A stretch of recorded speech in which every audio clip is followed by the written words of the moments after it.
So say, like for me, say you're a gym brand, you need to work out. So we're going to do 1 post a week on the gym wear. We're going to do 1 post a week on workouts. We're going to do 1 post a week on post-workout foods, or what I have had in a day, because that's your inside scoop. That's your personality, because you're showing what you've eaten in a day. You don't have to do that. It's not really anything to do with business. For people to get in the inside scoop and the personality. And then within that, you're showing your gym wear. You're showing your gym supplements, whatever it is, and people are going, so where did you get those leggings from? Where did you get those supplements from? And it's about organically adding your products into it. I like to call my unlimited content matrix, and essentially you break your business down into 4 pillars, right? You're welcome. Before I even start, you break your business down into 4 pillars. You say, okay, let's say for example it's Crunches by Susie. She has really likes, I don't know, fashion, right? She really likes hair. And there's another 2. So you break down hair and fashion and you get their keywords. So you say, okay, fashion, we have models, we have material, we have this, that, and the other. And then for each of those keywords, you'd break that down into the who, what, when, where, how, and why. What's sustainable happens quickly. Nothing. Like, very few of you can show me an example of something that is sustainable, that is built quickly. I look at a plant. You look at a tree. Look, the biggest tree in the forest here, how long has it been there for? Thousands of years. It's not coincidence. You look at buildings. How long did they build a building? How long does it stay standing for? Yeah. Look at a baby. If a baby is born too soon, it's at risk of dying. Everything in life, there's not one thing in life here that can happen quickly and is sustainable. So when I tell you the post here for the next 6 months here, that's me using the laws of life and nature and what we see around us to understand here that nothing in life that is built quickly is sustainable. I love the psychology of it. And I think sometimes with digital marketing, we forget that it's the same thing. It's just using different platforms, and the speed in which the digital platforms allow us to market to our audience compared to traditional offline is just incomparable. It's just crazy fast. And also the accessibility of how many people we can reach. And so it can be quite overwhelming when we think about the bigger picture of digital marketing, but really when it comes down to it, it's about the psychology that we've always known. And that goes right back to, hey, I've got some of these carrots. I've noticed that you haven't got any carrots. What about these? Should we swap some carrots for some of your potatoes? So it's about the psychology of somebody wanting or needing something and then somebody else being able to provide. We call it edutainment. So it's education and entertainment. And don't be scared by the entertainment word, because entertainment is broad. Anyone can find anything interesting. It doesn't need to be humorous or anything like that. Teach us about this, and you can do that with a hook. So one tip for video content is you need to capture someone's attention in the first 3 to 5 seconds. You need a hook, and that hook it needs to draw in that person. So on TikTok, you can write a cover title on your video. If your service is beneficial in some way, a hook on that cover title could be, this is what really saves me time when I'm ... That's a hook, because now I want to know what saves you time. So this is where services can really play up to, how is this beneficial for you? Why should you be parting money? How can this change my routine in the best way possible? So that is everything that they need to be pushing.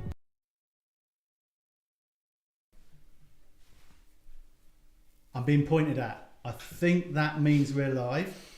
Thank you for joining us. Now I need to point out a small change of plan. If you blink, you'll miss it. I'm not Jacob. It's really subtle, my change. It's I'm not wearing the beanie, which I know will sort of throw a lot of people off. But yeah, I'm not Jacob. I'm Richard. I'm the founder of UKBF. And Jacob is laying in bed, not very well. And he sent me a message yesterday saying, Richard, please, can you cover for me?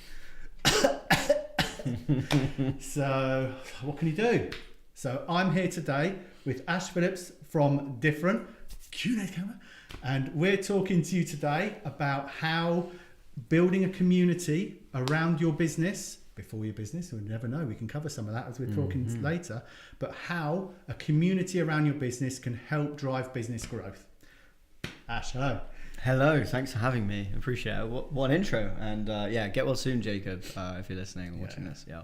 Yeah, I think he was just up playing COD last night. Yeah, I think he just twisted. You know when people like twist their ankle and they're like, oh, I can't come in. And it's like, why have you also got a cold? It's strange, isn't it? Yeah.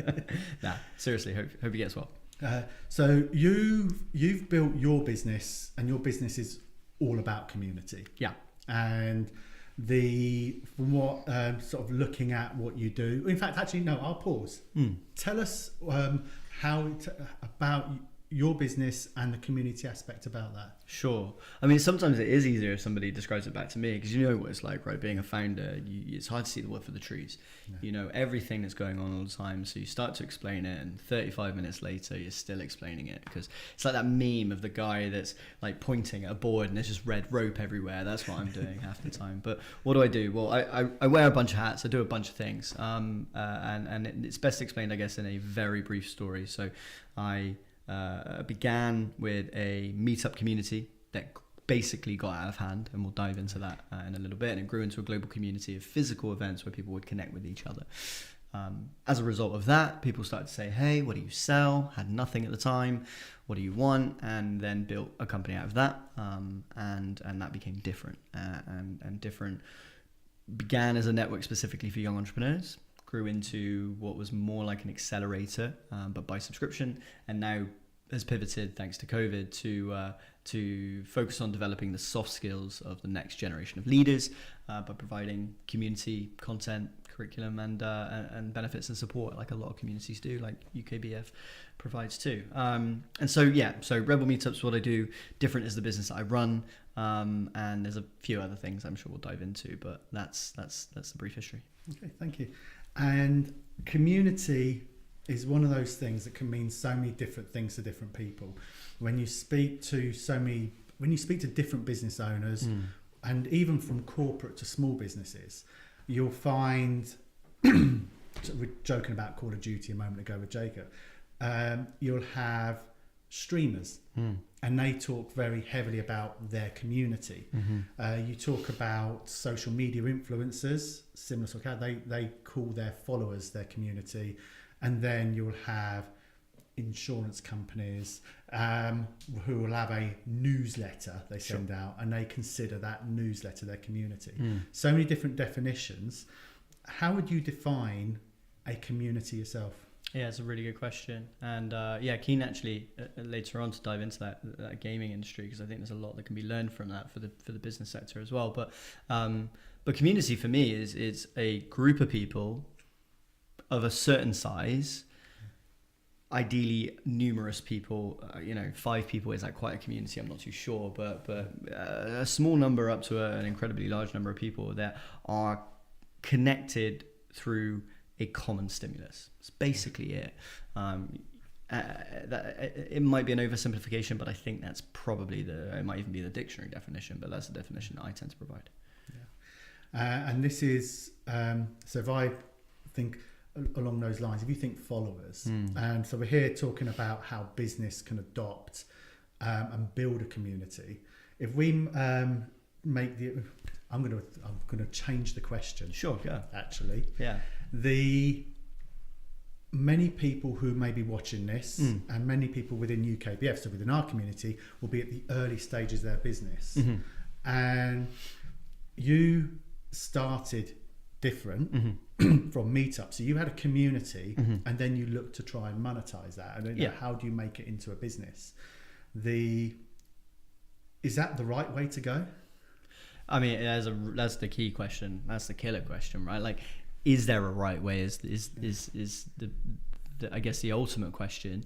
The answer is no, not necessarily. I think there is a right way and a wrong way depending on the strategy and the results that you want to see as a business and what you want to build.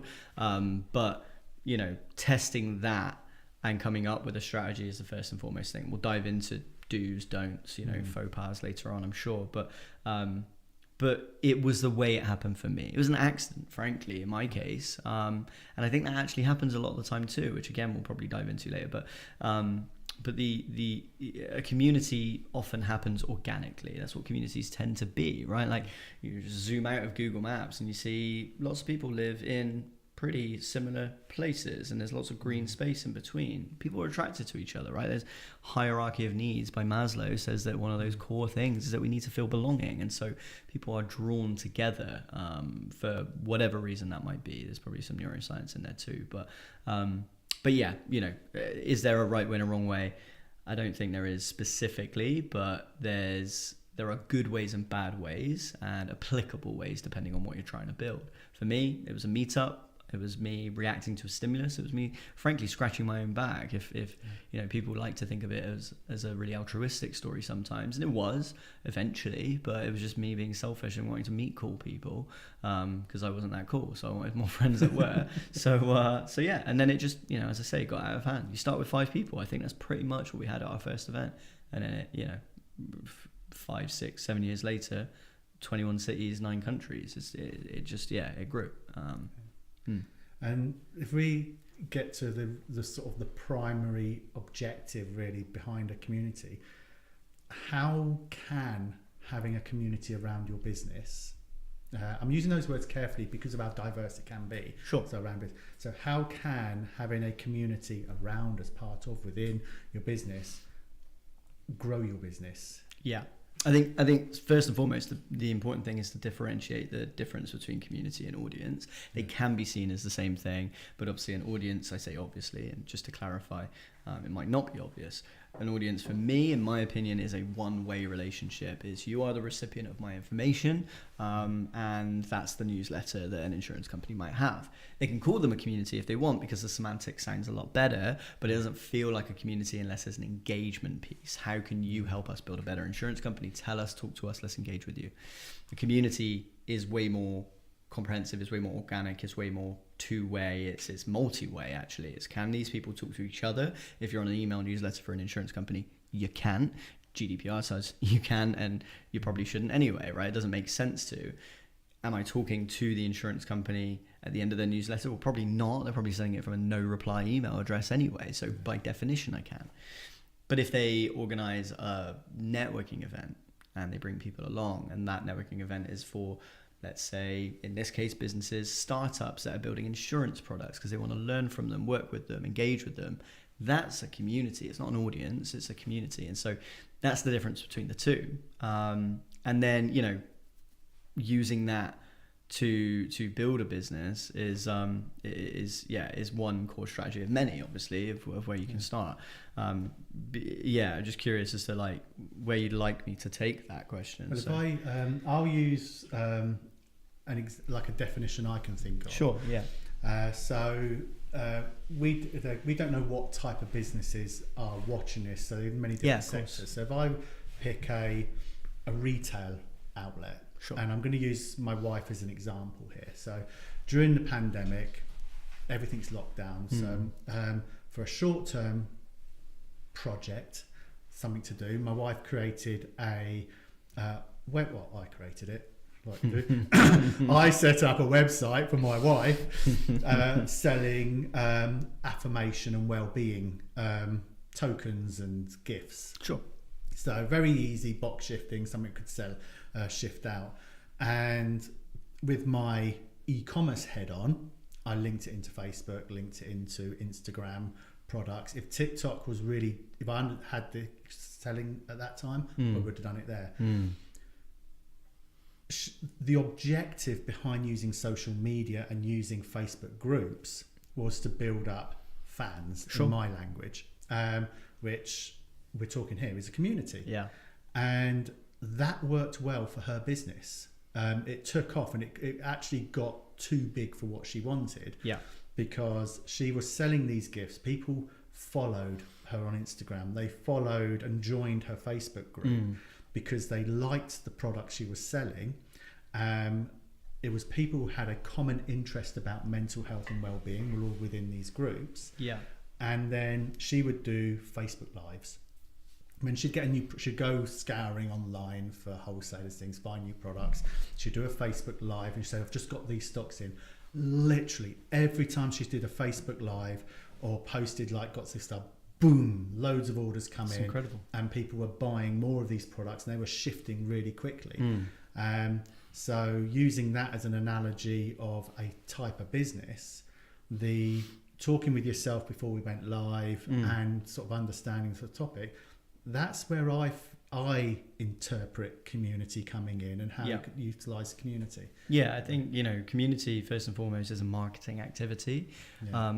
When you link it to a business, it doesn't have to be. It can be a community first and foremost, and then as you add a business, it becomes part of the marketing mix. It doesn't need to be, right? There are organizations out there that are just communities, and that's all they were designed to do. And that's just, Neighborhood Watch is probably one of them. I don't think they're monetized. So that's as a coming together of people with a common stimulus. We want to keep people safe in our neighborhoods. That's how we work. But when it comes to business, that's marketing 101, is to build engagement with potential customers. And, I think to simplify it and make a real generalized statement here, but something I think that weirdly a lot of us forget is that we have all in this room and watching this, I'm sure, bought something not great before, but we've bought it because we were advertised it on a regular basis. We were targeted. We've seen it on TV. That's what adverts are for. That's why people sponsor football shirts, for example. I'm not booking a flight on Emirates because I've seen it on Arsenal's top, but if I see it enough times, maybe it increases my chances of purchasing. It's marketing 101. But when you do it, so we've all bought something not great because we've been marketed to, because the marketing is awesome. But I've never bought a perfect product that hasn't been marketed to me. And so what I take from that is that marketing is way more powerful than we sometimes give it, credence for. A lot of people get wrapped up in building the perfect product and just leave it on a shelf without anybody ever hearing about it. And so the story that you tell about your wife's store is amazing, because obviously I'm sure the products are amazing, but if she was never telling anybody about them or never building a community around them, then just expecting them to go out the door and be sold to people is unreasonable. And so this is a proactive activity that we can engage in to build fans, and then turn them into community, turn them into customers, repeat customers, retain them, and even do even more interesting things down the line, like partnerships and hiring them and doing other things. So lots of things stem from community, but community is, in essence, for businesses, a marketing activity first and foremost. But one of the now I've had conversations with some corporate companies relating to work with UKBF who are nervous about community because it is a to use a term, living beast. As a smaller company, I imagine it is a lot easier, and the reason they have these concerns is the authenticity aspect of it. Sure. That might sound really contentious to say about corporate and authenticity, because they would always say they're authentic. Got it written on their office wall. Exactly. Yeah, exactly. But there has to be an element of that, surely, that as a small business, again, I'll just use my stuff. Yeah. The reason she went into these products is because she has she likes them herself. She would buy them herself. And I would say this on my husband, but that came across during the Facebook Lives and things, because she's talking about things she genuinely liked. Yeah. That surely needs to play an important part in any community aspect that you build around your business. Yeah, but when you say that there are corporates that are slightly nervous, to use that word, about community, it makes me nervous that they are nervous, because if you are a corporate, then by definition you've probably got quite a lot of employees, and if you have quite a lot of employees, then you have a community, whether you like it or not. Those people are a living, breathing organism. As one, individually, of course, naturally, but as one, they are two. They ebb and they flow, and they come and they go, and they talk around the water cooler. All of these things are things that are happening in and around your workplace, whether you're working in an office or remotely, and arguably even more important if you're doing the latter. And so not addressing that problem in the room, or that opportunity, in my opinion, in the room, is worrying to me, because you might be seeing higher churn rates of staff as a result of not addressing community, which, as we know, the stats say that it costs you more to attract a new member of staff than it does to retain one. Keep these people by giving them the community that they want, they need. And that has knock-on effects. If you have staff that are empowered to believe in your brand, to believe in your product, and that will come out in the way that they verbalize it to their friends. We've got consultancies out there that are literally providing employer brand consultancy now. And what is that? Well, that's in essence helping you to build a better community for your staff so that they can talk about what you do to more people. So you can attract better talent, retain better talent, make the talent in your workplace want to work harder, better for you, and be more aligned with your core values. And there are massive companies that practice that really well. Innocent is a great example. They sold out to Coca-Cola. It could have been that they sold out their values, which was about being independent. But on the flip side, there are companies that get to that point and don't look after it super well. Brewdog's possibly an example. If you want to take that one, I would use that one personally. Patagonia is a positive example. There are lots of examples of companies where the staff live and breathe the company, and that's by design. It's not just an accident. And if it is an accident, then they've got very lucky, and they should probably identify how that happened so they can do more of it. That's interesting, because I've come into this conversation thinking about the external community, but you're talking here about the internal community within the business as well. How do you, there's one part about growing community, but you're talking about the community management aspect of it. Sure. Is there a difference between how you manage it feels wrong listening to what you've just said there to use the term manage, but you kind of are. How do you manage that community itself then in both sides? Yeah. I think, I can answer that practically in, how-tos, tips and things. But I think first and foremost, be high level here. I think manage, lead, curate, whatever the right word is. I think lead's probably a good one, because if you relate it to things like the way military works, for example, or sports teams, two very different things, but one has a captain, one has a general, and lots of people are following the orders of said person, and they're still their own independent people doing their own independent jobs, but they're being pointed in a direction by someone or something, some sort of North Star, some sort of connected stimulus between those people. But then how you manage them, practically speaking, it does depend. And this is obviously the advice that I engage with on a consultative basis to people, because it's very much on a case-by-case basis. But there will be certain platforms, there will be certain practices. Meetups is something that I engage with, but we also use some online platforms to bring those people together online. Those are just the right things for us. They might not be the right things for everyone. I sometimes cringe when I see, companies like, I think Trainline at one point had a gamification aspect in their platform, because they were trying to learn from what I presume gaming communities had done or other consumer communities had done. It's not the right strategy for that platform. No one cares about getting badges about where you're going on the train. It doesn't matter to me, and I love that stuff. And there's a misalignment, whereas badges for people that are posting on Reddit really works. It's a core part of their mechanism. And so horses for courses is probably the best way to put it when it comes to the actual practices themselves. But when you're looking at that high level strategy, it's figuring out, okay, what are the values that the people that we're engaging with truly believe in? What are the values that we truly believe in? Where do they align? And what can we make happen in that place where it aligns? Because you're not going to get full overlap. Some people are going to not like what you're doing, and that's okay too. That's why they're there, is to tell you that, and you can react. I can relate to that. I can see that within building a management style of community within a business. From a management perspective, I use the term walk in the room. I sit at the desks, or like we said earlier, we went out for lunch yesterday, and it gives you time to have sort of if there is any barriers to come down and just chat around the pub, that kind of scenario. And it's sort of, you build up, and I have to lead, and I have to empower, and I don't mean have to because I'm forced to, but I see that as it's what it is meant and I should do. Yeah. If we take a scenario from the other side, from the customer's part, so the money making side, sure, and try and walk through a journey from somebody. So somebody may be watching this who, and by the way, if you're watching this and you want a live scenario, see if you can liken it to your business, put a comment in whichever platform you're working in, and it will ping on my phone near the end, and we'll come to it. So somebody's running a business, selling microphones. Sure.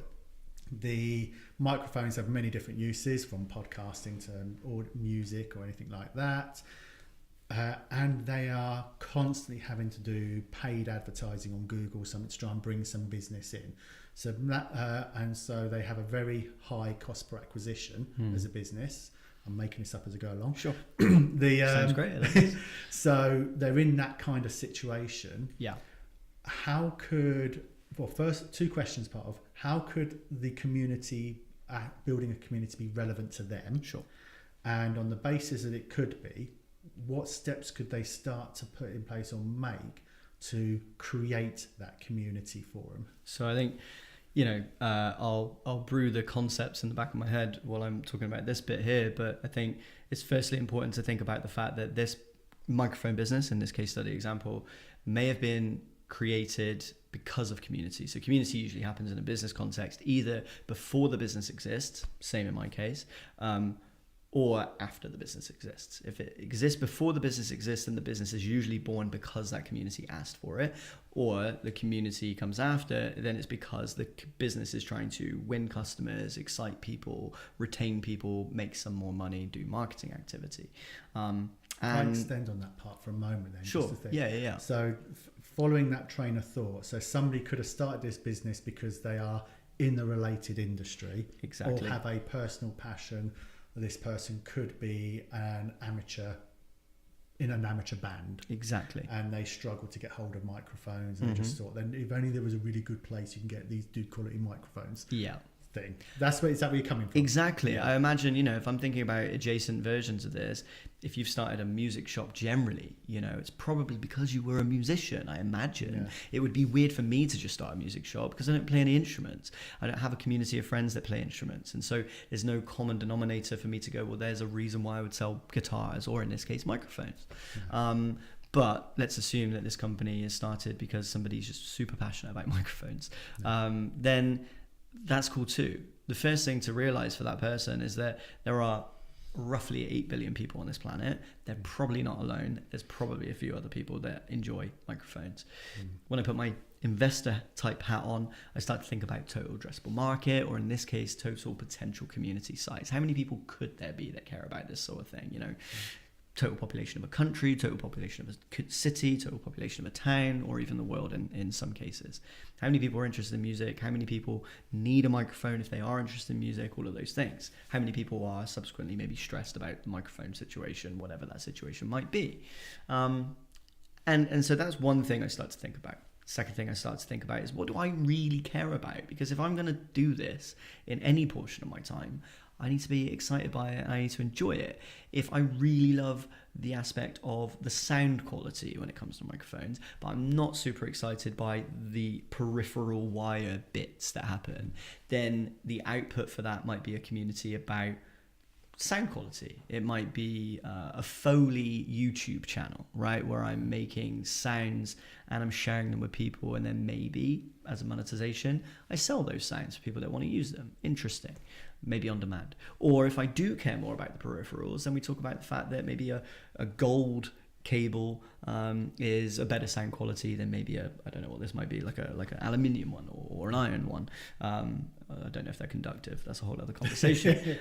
They just do stuff. Yeah, they do stuff. But I know the gold ones work certainly for my HDMI a bit better. Apparently, either that or I got duped by someone in Currys, but we'll see. So maybe that's the more important thing. And then you want to find out, okay, well, who else is interested in cables? Maybe the cable part is the bit that's interesting here. And then I get to outputs, right? The output is where the fun stuff happens. What would I do knowing those bits that I've just identified? What's the common denominator that people might be interested in? How many of them are they, and where are they? And what can I do to bring them all together to maybe, if I care about monetizing it, and in my case, I'm running a microphone business, so therefore I probably do. What are the outputs I want? I want them to buy more. I want them to care more. I want them to come back and retain them as customers. And I want them to be advocates. I want them to tell other people that care about microphones about the fact that I exist. What can I do? Well, can I do something that's very microphone specific? Yes. I could. Maybe I do a YouTube channel where I compare new microphones every single week. That might be something that I do, and that's my community, the people in that YouTube channel. Arguably, they're an audience, unless I engage them in that conversation. Maybe I bring someone in, like you've done here, and have that conversation with someone, they're a musician. Or I can go from a different angle, and I can run music events. And I can say, we're going to use these microphones for the ones that maybe I make and I sell in this business, and I get musicians to come in and use those microphones. And the whole idea is that they become advocates because they really love the sound quality and how they sound on my microphone, and so everybody else is going to go, well, I really want one of those too. So those are some ways, really quick kind of start to finish kind of approach of how I would think about it, and then plan it, and then obviously ideally execute it too. So if I summarize some of those bits that I took away from there, the first part is you have to enjoy doing the part 100%. To do with the community, because my interpretation, we said, is it's not going to be genuine. Mm-hmm. And then identifying something that you can do, that you can build a community around. There are many options that you can fit around. So it could be a YouTube channel, it could be a podcast, it could be a forum, it could be a Facebook group, but whatever platform it is, has to be sustainable, and that's what I've taken from here. For you to do whatever it is you enjoy doing, so you can keep it up. The important bit I picked up from what you just said at the end is the two-way communication. It has to be on a platform where people can engage back with you. So that makes it a community as opposed to just an audience that you just sell to. Mm-hmm. Is that right? Yeah, that's how I would see it. Again, there might be some other definitions floating around, but that's the way that I would view it, and I think that's the way that's important to view it from a business context for sure.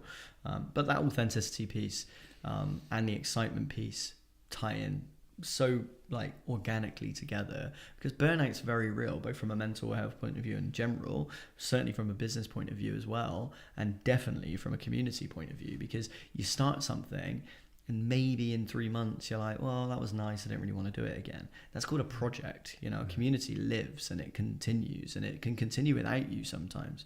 We actually ran a survey once that said to our community, what would you do if we stopped existing? I remember one person replied, I think a couple replied in this vein, but one person replied and they said, I just do it as well. I just carry it on. I'm like, well, that's when it was really humbling, because you're like, well, now we've got something. That's cool. Someone wants this to live even if I'm not here. But it also talks about the opportunity. Like, okay, if this person feels that passionate about it, that means there must be some people who care a little bit about it at the very least as well. And how can we find them and do stuff? But the fact that I'm still here is the question around authenticity and enjoyment. And sometimes you forget, you forget why you started it in the first place. You started it because I wanted to meet cool people, and then you get 12 months in and you're worried about sponsorship and selling stuff, and you lose sight sometimes.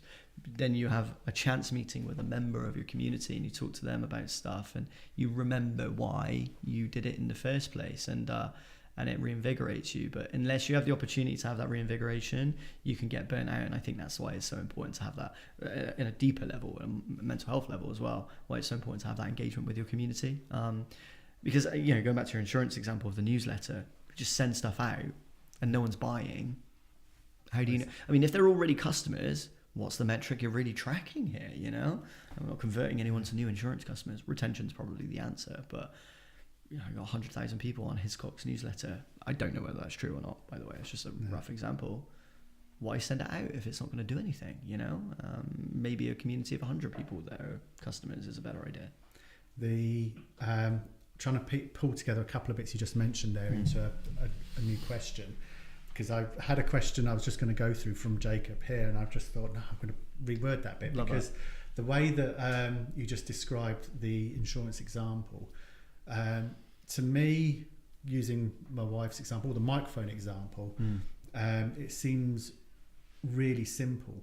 From a monetary sense, you've paid money to get a customer, so it's more cost effective, more profitable to sell more to existing customers it is to try and win more customers. Yeah. So to set up in our case, a Facebook page or Facebook group, just made sense. So I'm kind of almost leading the question, but why is there so much emphasis put on by so many different businesses from all different levels? And I said I'm familiar with like corporate finance companies and right levels. They're all about the community. We want to build our community. We want to drive our communities. And I'd love to come back in a bit because you picked up on the gaming industry, so that part. But down to influencers and so on, and other sort of micro small businesses and side hustles. It's there are so many social media platforms to enable people to build a community. There is so much emphasis on it. Why is that? This is such a simple answer, and people forget this. And I say this, as a human myself. People when it comes to business, people are everything, right? The person you work for, the person who invests in your business, the person who works for you, the customer that you have, the partners that you have, the suppliers that you have, are all humans. Surprise. And so, what is the thing that brings humans together? And it's community. Or is community really a word because humans exist? I mean, I'm excluding the animal kingdom, but that's the thing. It's human psychology and how people think and how they meld together and how they work and how they talk to each other is everything in business. If we don't understand even a little bit of that, then we're kind of walking into the dark, really, as business owners. So community is the manifestation, the outcome of questioning that human psychology piece and then implementing it into an output, which is, I know that people are lonely when they run businesses. I know that people have lots of questions. I know that running a business is literally the only job in the world that you don't get onboarded to. And I know that it's incredibly stressful. Business owners are statistically more likely than quote unquote the average person, whatever that may be, to suffer from mental health challenges, right? So all of those things come together and I go, okay, I could just look at those stats and go, that's throwaway. But what could I do with that? Well, what if I put them together? They could talk about that. They could talk to me about that. I could talk to them about that. It's fairly self-serving, but it's serving everybody else. Oh, look, we've just created a community. And so the answer to that question is people. People are everything. And that's why community exists for businesses and generally. And how do you build your brand into a community? There's typically, as soon as you get a large corporate, usually the consumer side of it, we're looking at corporate, and they're distrusting. Yet you can have companies like, I'm sitting here with an Apple Watch and an Apple phone on my desk, so people will bond with a brand, and you could argue that Apple has a community of fans behind them who are loyal to that product, and that's one of the biggest corporates in the world. You then have, in fact, an idea is just coming to my head thinking about cars. People are connected to their cars, almost see a car as an extension of their personality themselves, which is where car clubs come in and car meets and they get together. And you can't get much bigger than some of the car brands. So you've got corporate there that you then have these communities build up around. So and I've come from more of a small business, whether it's B2B, consultative firm of accountants, to a B2C gift shop. From those scenarios, what tangible sort of things could these business owners put in place to get their brand, I don't even know how to word this correctly, but basically get community engaged with their brand and fans of their brand? Sure. I think, okay, just very quickly going back to the Apple example, and this leads into the answer. I'm going to say something quite controversial, and it's only because of the connection to the word that I'm going to use, the nefarious activities that are usually connected to the word that I'm going to use. But a good community is run very much like a cult. It just is. That a cult is arguably the most powerful form of a community, right? I get where you're coming from. Cult in itself is a following of a North Star, something that's bringing people together in that case, usually very unhealthy ways. But Apple, I would argue, is not necessarily just a brand or a community, but has cult aspects to it, whether intentionally or not is a bigger question. But there exists a form of digital prejudice now that I have an Android phone. If I send, I have a MacBook. That's my defense. The irony also, by the way, is that I can charge my MacBook and my Android phone with the same cable, but Apple users can't do that right now, which is crazy to me. They're $1 trillion company. We all know what they're doing. But there is a form of digital prejudice that exists where if I send somebody a green text message, then I've seen it. We've seen it on memes and videos that people are choosing not to date people now because of the color of their text message, right? Which is insane to me. But me being really nerdy about community, I don't just take that at face value. I go, that's really interesting. Like, what can we learn from this? One, are Apple doing this intentionally? I don't know. I think maybe it just happened and the world ran with it, and then people want something controversial to say, so they're like, oh, I'm not going to date people with green text messages, which means they're ruling out 71% of the population of the world, by the way. So if you want to narrow down your dating pool, you carry on. But what that leads into is practicalities and the answer to your question, which is, okay, you got to meet people where they are first and foremost. If you run a car company, then where are your users? And then you also have to find out what is it they care about. Tesla clearly care about going as far as you can on something that's arguably more sustainable and beautiful cars at the same time. There are lots of electric car companies that believe in two of those things, but don't care enough about the beauty of their cars. And so it's not an aesthetic thing. They will attract a certain type of audience. Tesla will attract a different type of audience, and there's an audience for each of these around. You know, if you've got a Citroen C1, or maybe there's not a huge community around that because they've not built a cult brand, but Mini has built a really cult brand. People will buy them forever because I'm a Mini person, you know. VW campers are the same. And so it's finding out, okay, what is it that makes those people tick?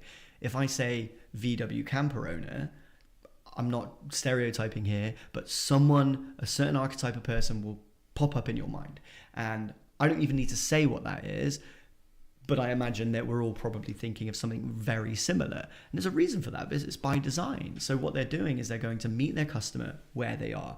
VW campers kind of example, it's probably by a beach somewhere, or it might be at a festival somewhere. In Mini's example, it's probably a slightly older owner, or maybe a much younger one now, right? Like, they're adapting with the times. Tesla, you'll probably find more of those in a tech company car park than you will in the car park of a bank, for example. So it's not my fault that those stereotypes exist. Humans are actually a little bit more basic, I think, than we like to give ourselves credit for. We think we're awesome. We're super complex beings, but you know, we can draw common denominators between all of us.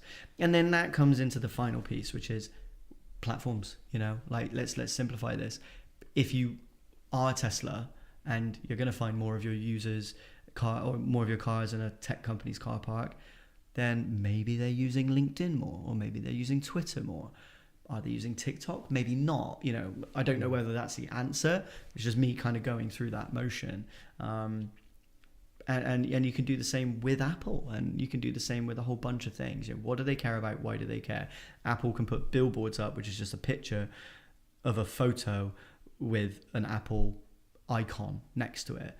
That costs a huge amount of money. They can do that because they're at that point. But do they do that because they're trying to attract a certain audience, because they want to feel that almost slight level of brand pretension, if you will?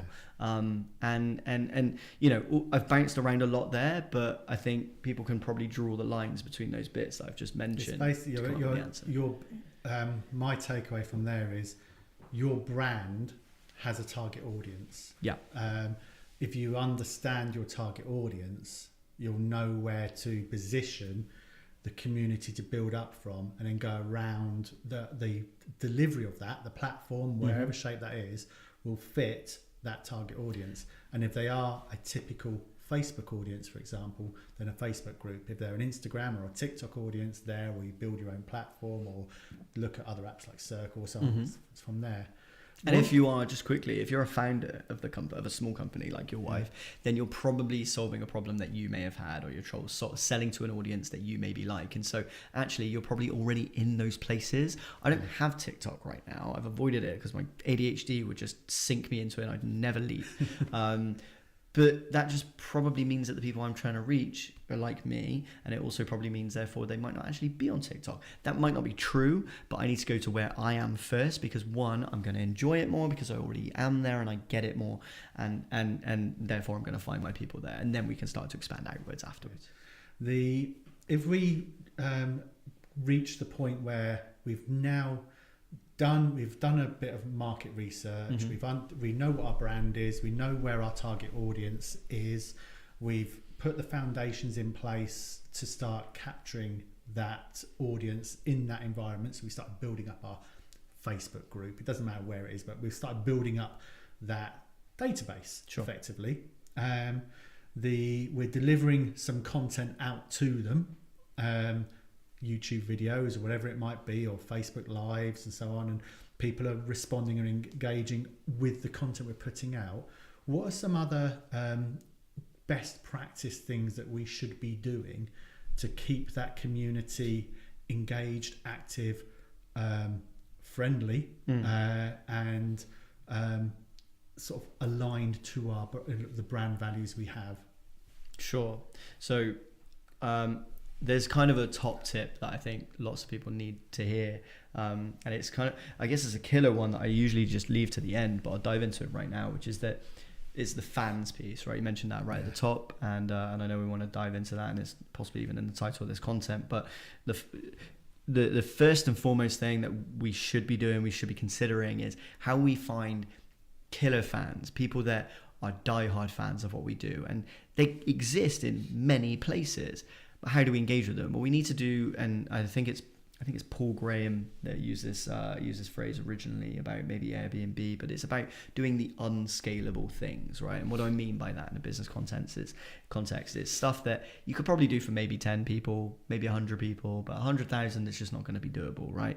The Airbnb version of that is that they went to, when they were very small, the founders themselves went to the apartments of their earliest users and said, hey, they realized they weren't taking very good photos. That was basically the issue they're trying to solve.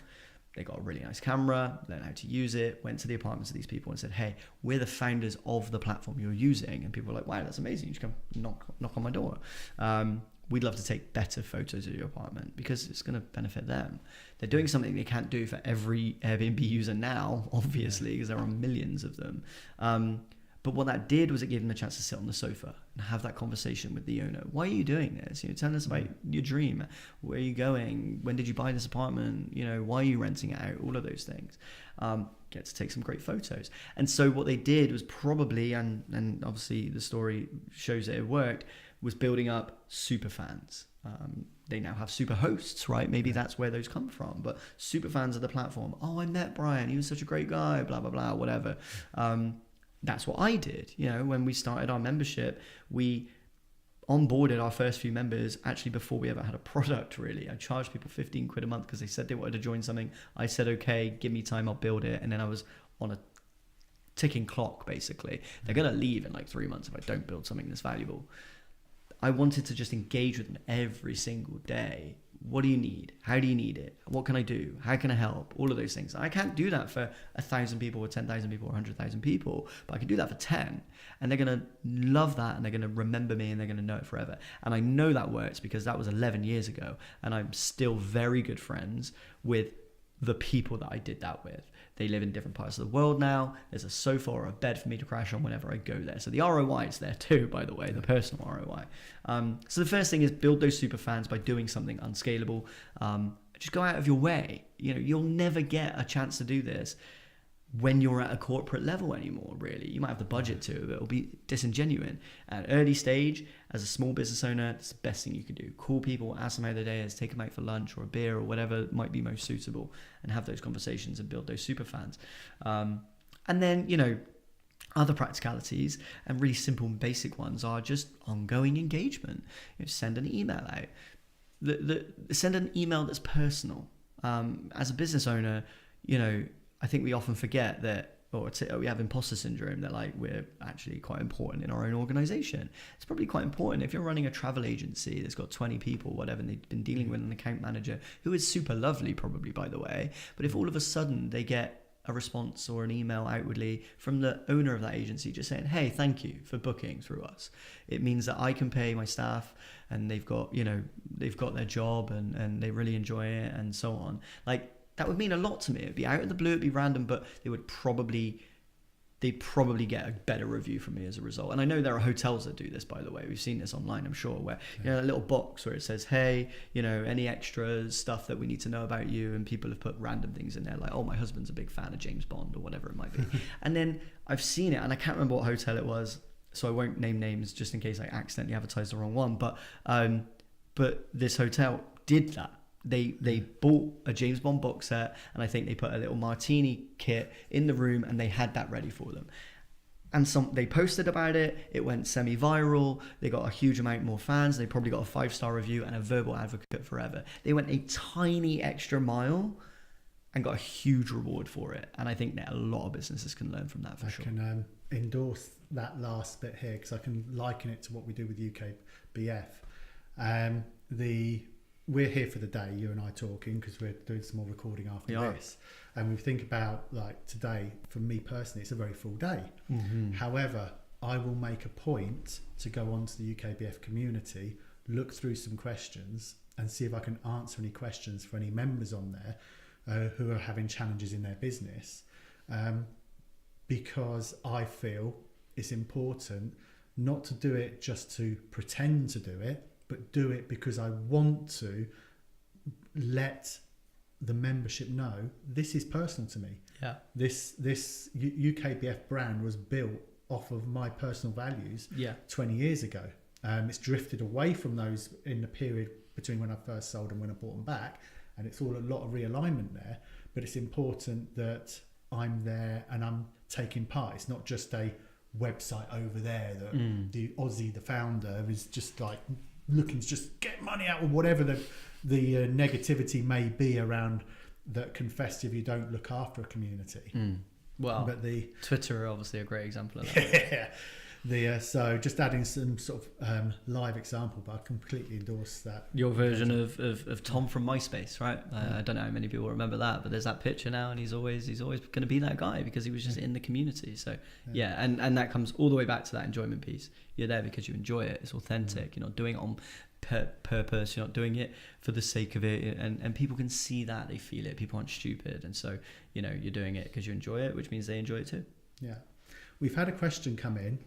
And I have an answer for this question, but I'll ask it you first. So, should every business aim to build a community around their business?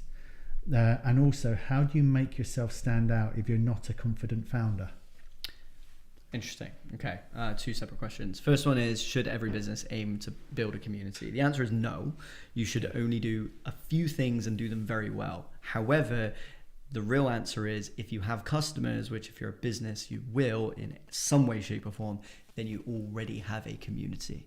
Yeah. If you're a business that only needs 5 customers a year to survive, for example, which is a wild example because I don't know any businesses that only survive off 5 customers, but if you do, then you've got 5-person community to look after. That's what you have. So when people say, hey, I'm going to build a business and earn a passive income, I'm like, as soon as you have a customer, you don't have passive income. It doesn't exist. And so, should every business build a community? Not purposefully, because it's a can of worms. Once you open it, it can get out of hand. It was accidental for me. I only wanted to run a meetup for 5 people, and then 10 years later, I've got this global community that became something, luckily, that I enjoyed. Otherwise, I'd be very resentful of my last decade of my life. So that's the first thing. The second thing was, how can founders be essentially more confident, I guess.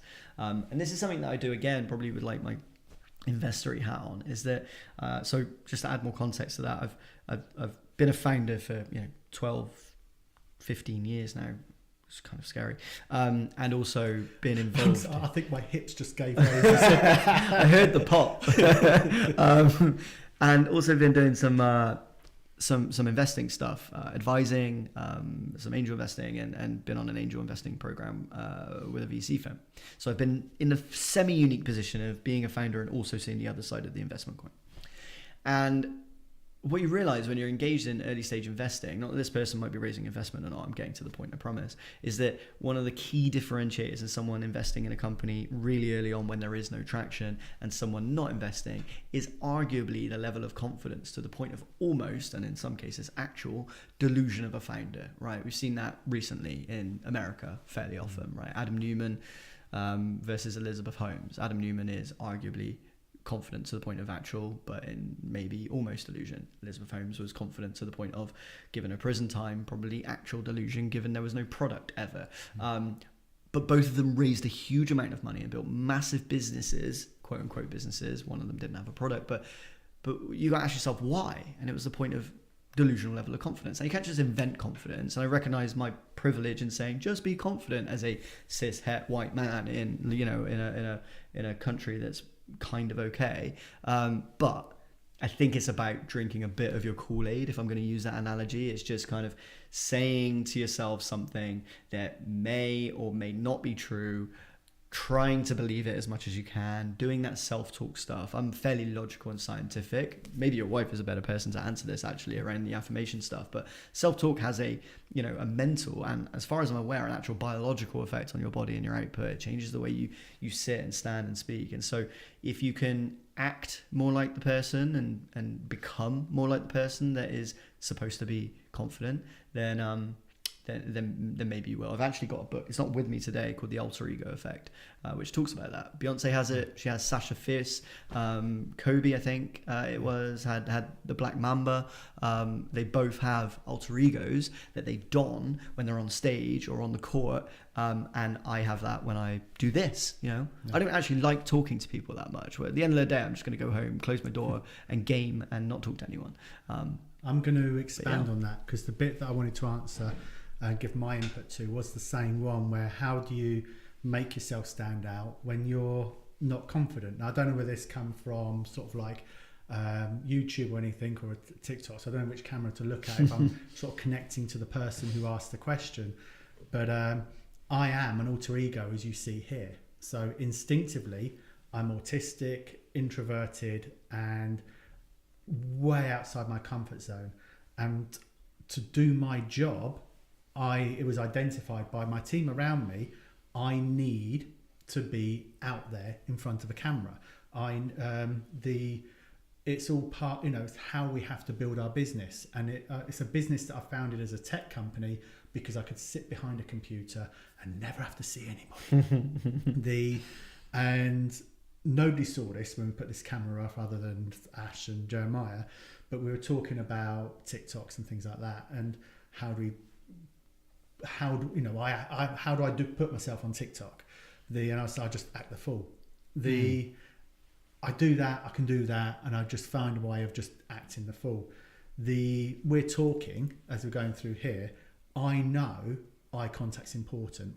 Eye contact is immensely uncomfortable for me. So sure. You would have caught me every now and again. I'll just be looking at your chest or looking at your mouth. I do it too. And I make the point I have to look at the eye because that's what I do. My wife's pointed out when she's watched some of these videos that I have tics that I cover as I'm sort of doing these videos. That's just the person I am. You have to be the person you need to be. And I know that's not an easy way, because the nice way to say things is just make, comfortable and do. But the harsh truth of it, after running a business for a quarter of a century, which is why my hips gave way. But the hard truth is, sometimes if you want to make a success of looking after your community aspect, you have to really go outside the comfort zone. But one of the things that I've learned doing this with UKBF over the past couple of years, since buying UKBF back from the company I originally sold it to, is eventually it becomes easier. So if I look back at some of the early podcasts we did or some of the earlier video content we produced, I was so robotic, so uncomfortable, and I was really sort of like just staring at the camera and my voice would go. You may not feel confident when you start, but stick with it. Think about, okay, what is the persona I need to be? It's easier to act than it is to try and force yourself to do something. So treat it like you're acting, but not acting to be somebody else you're not. Act like the person you want to be, and that becomes more naturally. And as I'm talking now, even like my tone of my voice, the way I talk, the way I sort of, the confident voice, it started off as like, right, this is how we present. And I read books, watched YouTube videos, like, how do you present your voice? It becomes natural when I'm talking as I am here. So I hope that part helps with sort of my own perspective from that question as well. Yeah, that's great. We're near the end now. We're looking to wrap up. If there is any last minute questions anybody wants to ask, fire them in off the side of the camera, just to the side there. We've got Jeremiah's looking at the screen. I don't know if we've seen anything that come in via TikTok on the iPad there, but we can take another question or two. Otherwise, the hope that you found this really informative, but we'll give us a moment for Jeremiah to have a quick look at screens. And there's so many cameras. Yes, There's a lot. This is a real professional setup. Some people just, I don't know what Rogan actually looks like behind the scenes. He's always shouting at Jeremiah is your Jamie. That's what's going on. Jamie, just pull that up. That'd be great. I don't think I've ever seen Jamie. I'm not sure Jamie on the Joe Rogan podcast is real, but at least I know you're real. He's real. He's a real person. This is good. He was even on TikTok this morning. I didn't prepare him for it. Nice. But so we did put a little TikTok out this morning of talking about this webinar, and I just swung the camera around to Jeremiah, and he was like, "What we doing?" Like a deer in headlights. We good? We're all good. In that case, Ash, thank you very much. Thank you so much. Thank you for your insight there. It's a fantastic community that you've built up. Thank you. Whether you're watching this on YouTube or LinkedIn, we'll append links within the comments there for people to come and check out your entrepreneur community you've got. And thank you everybody for logging in and watching. Thank you. Start by creating a plan. So you need to work out your niche. So start by creating